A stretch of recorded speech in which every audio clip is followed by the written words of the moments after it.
So, hi everyone! My name is Janine. Nandito ako ngayon para magbigay ng guides and tips kung paano makatipid pero makapagluto pa rin ng masarap na ulam. So, ang una nating lulutuin ay ang pinakbet. So, itong pinakbet, kaya ako naging favorite ito kasi ito yung laging niluluto ng ate namin nung bata pa kami. At nakalakihan ko na at niluluto ko na rin ngayon. And ang secret sa masarap na pinakbet ay yung madami ang kalabasa.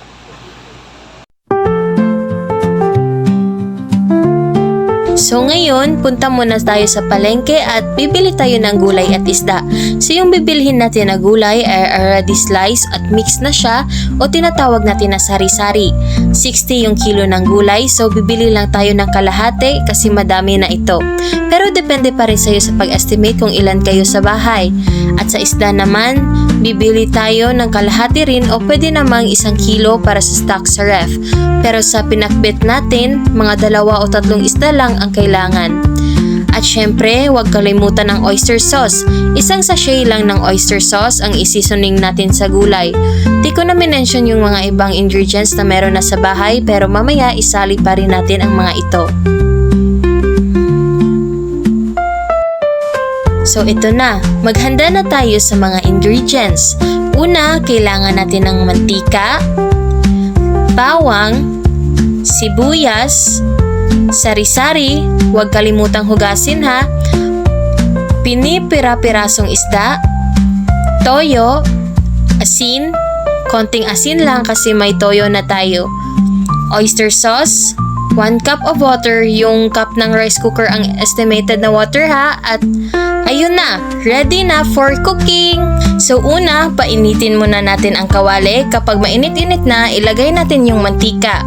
Huwag kalimutan na i-medium heat lang ang apoy kapag shilane at stove ang gamit mo.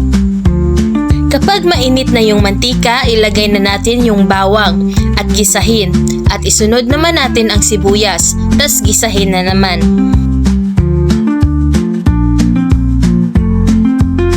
Sunod naman yung pinipira-pirasong isda at gisahin. Pagkatapos niyan ay ilagay na natin ang sari-sari at igisa na natin.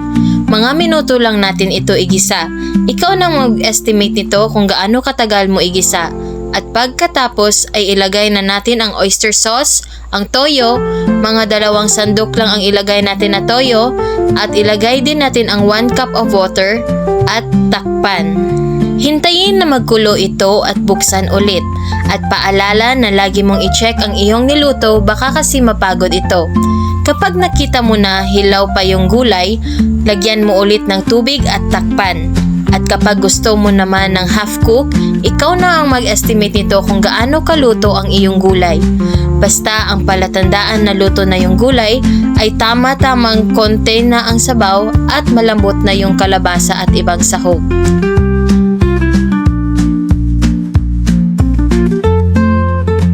So ito na, luto na!